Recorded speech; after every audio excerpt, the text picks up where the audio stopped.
ভিত্তিক 3টি internet hacker group ভারতের প্রায় 20,000 ওয়েবসাইট হ্যাক করেছে। Massive hacking spree. Black Hat Hackers, a Bangladesh-based group, এমন একজন মুসলিম হ্যাকার ছিল যে কিনা আমেরিকার ব্যাংক থেকে কোটি ডলার হ্যাক করে নিয়েছিল এবং সেই টাকা ফিলিস্তিনিদের দিয়ে দিয়েছিল যাতে করে ফিলিস্তিনিরা ইসরায়েলের মোকাবেলা করতে পারে। তাছাড়া আপনারা হয়তো জানেন ভারতের একজন মহিলা নবীজির বিরুদ্ধে কথা বলেছিল। নবীজিকে নিয়ে কটূক্তি করার কারণে পৃথিবীর সেরা মুসলিম হ্যাকাররা ভারতের উপরে সাইবার অ্যাটাক করে দিয়েছিল। আপনারা হয়তো বুঝতে পারছেন পৃথিবীতে কত লেজেন্ডারি মুসলিম হ্যাকার রয়েছে। তো আজকের এই ভিডিওতে আমরা তাদের সম্পর্কে জানতে চলেছি। পৃথিবীর সব থেকে ভয়ঙ্কর মুসলিম হ্যাকার কারা তা জানতে হলে ভিডিওটি শেষ পর্যন্ত দেখতে থাকুন। তাদের কাছে হ্যাকিং এর এতটাই ট্যালেন্ট রয়েছে যে আপনি চিন্তা ভাবনা করতে পারবেন না। এমনকি আমেরিকার মতো বড় দেশ এই সব হ্যাকারকে দেখে ভয় পায়। তো প্রথমে রয়েছে রাফে বালোচ। এই হ্যাকারকে বলা হয় পাকিস্তানের সব থেকে বড় ইথিক্যাল হ্যাকার, মানে যাকে আমরা হোয়াইট হ্যাকার বলে থাকি। তিনি এমন একজন হ্যাকার যিনি মাইক্রোসফট, গুগল এবং ফেসবুকের ডেটাবেসের মধ্যে ঢুকে গিয়েছিলেন এবং তাদের সিস্টেমে যত বাগ ছিল সেই সকল বাগ তিনি ধরে ফেলেছিলেন। এমনকি 2012 সালে পেপ্যালের সিস্টেমের মধ্যে ঢুকে গিয়েছিলেন তিনি। তার এই হ্যাকিং দেখে পেপ্যালের অফিসাররা পুরোপুরি অবাক হয়ে গিয়েছিল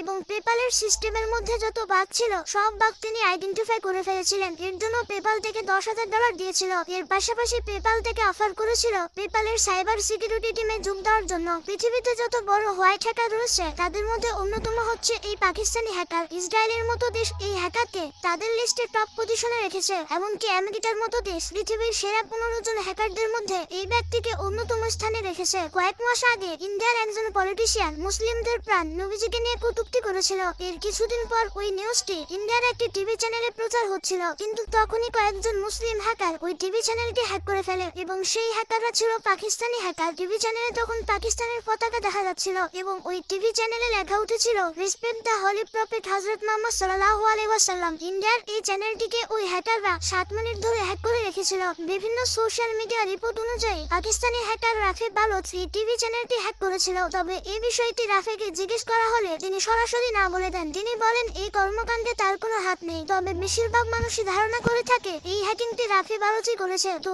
এরপরে রয়েছে মালয়েশিয়ান এন্ড ইন্দোনেশিয়ান হ্যাকারস। ভাই যেমনটা জানেন নূপুর শর্মা নামের ভারতের একজন পলিটিশিয়ান নবীজিকে নিয়ে অনেক খারাপ কথা বলেছিল এবং তার এই কর্মকাণ্ডের পরে মালয়েশিয়ার ড্রাগন ফোর্স হ্যাকার এবং ইন্দোনেশিয়ার হ্যাকটিভিস্ট অফ গারুদা এই দুই হ্যাকার গ্রুপ মিলে একটি পোস্ট পাবলিক করে এবং তারা পৃথিবীর সকল মুসলিম হ্যাকারদেরকে ইনভাইট করে যাতে তারা একসাথে ভারতের সরকারকে অ্যাটাক করতে পারে। হ্যাকারদের এই পোস্টটি দেখার পর ভারত সরকার পুরোপুরি ভয় পেয়ে যায়। টাইমস অফ ইন্ডিয়া অনুযায়ী মালয়েশিয়ান এবং ইন্দোনেশিয়ান হ্যাকাররা ভারতের প্রায় 2000টির বেশি ওয়েবসাইট হ্যাক করে নিয়েছিল, যার মধ্যে ছিল government department, education institution, business unit এবং ইন্ডাস্ট্রিয়াল ইউনিট ছিল। এমনকি এই মুসলিম হ্যাকাররা আধার কার্ড এবং পাসপোর্টের মাধ্যমে সরকারি ফাইলগুলো অ্যাক্সেস করে ফেলেছিল। টাইমস অফ ইন্ডিয়া অনুযায়ী এই হ্যাকার গ্রুপগুলো বিভিন্ন পুলিশ স্টেশনের পুলিশগুলোর পার্সোনাল ডিটেলসও পাবলিক করে দিয়েছিল।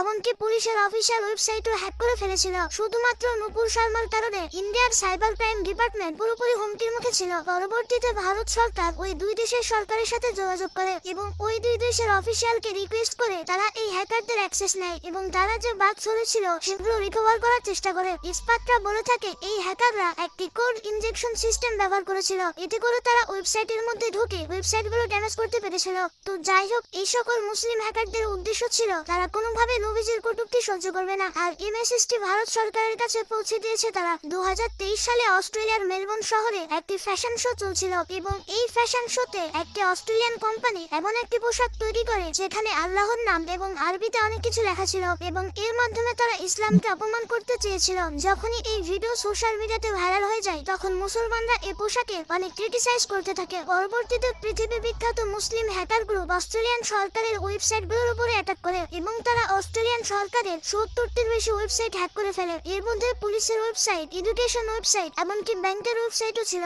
এই হ্যাকারগুলো অস্ট্রেলিয়ার বিপক্ষে ডিডিওএস অ্যাটাক করে, এমনকি তারা পুরো অস্ট্রেলিয়ার সাইবার সিকিউরিটি টিমকে কন্ট্রোল করে ফেলেছিল। পৃথিবী বিখ্যাত মুসলিম হ্যাকার গ্রুপরা মিলে অস্ট্রেলিয়ান গভর্নমেন্টের অবস্থা খারাপ করে দিয়েছিল। যখন অস্ট্রেলিয়ার উপরে এই অ্যাটাকগুলো আসতে থাকে তখন এই ফ্যাশন শো এর যে অর্গানাইজার ছিল তারা পাবলিকের সামনে আসে এবং সবার সামনে ক্ষমা চায়, কিন্তু ততক্ষণে এই মুসলিম হ্যাকাররা অস্ট্রেলিয়ার সাইবার সিকিউরিটি সিকিউরিটির অবস্থা খারাপ করে দিয়েছিল। এই ঘটনার পরপরই ওই ফ্যাশন শো তাদের অফিসিয়াল ওয়েবসাইট থেকে এই রিলেটেড ফটোস এবং ভিডিও সাথে সাথে ডিলিট করে দেয়। অস্ট্রেলিয়ান এই ফ্যাশন শো এর যে ম্যানেজার ছিল, সেই ম্যানেজার সবার সামনে এসে মুসলিমদের কাছ থেকে ক্ষমা চায়। তো তারা অনেক ক্ষমা চাওয়ার পরে মুসলিম হ্যাকারদের কাছ থেকে পিছু ছাড়াতে সক্ষম হয়।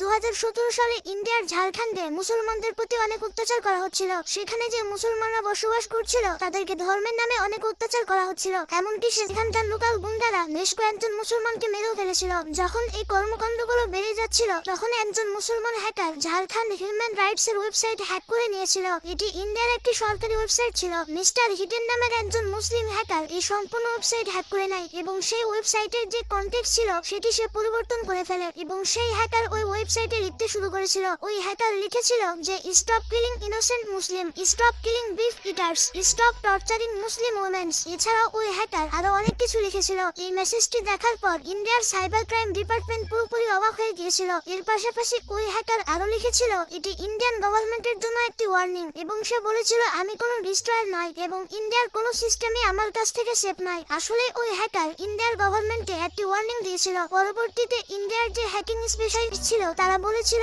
এই হ্যাকিংটি করা হয়েছিল জাপানের প্রক্সি ব্যবহার করে। অবাক করা বিষয়টি হচ্ছে অনেক চেষ্টা করার পরও ইন্ডিয়ার সাইবার গ্রুপ এই হ্যাকারকে ধরতে পারেনি। তো এরপরে রয়েছে স্মাইলিং হ্যাকার। এই হ্যাকারের নাম হচ্ছে হামজা বিন গেলাজ। সে জন্মগ্রহণ করেছিল আলজেরিয়াতে। তাকে পৃথিবীর সেরা 10 জন হ্যাকারদের মধ্যে একজন ধরা হয়। আমেরিকার FBI এবং ইন্টারপোলের মোস্ট ওয়ান্টেড হ্যাকার ছিল এই ব্যক্তি। আপনি জানলে অবাক হবেন এই হ্যাকার আমেরিকা এবং ইউরোপের কান্ট্রির মোটামুটি 217টি ব্যাংকে হ্যাক করেছিল।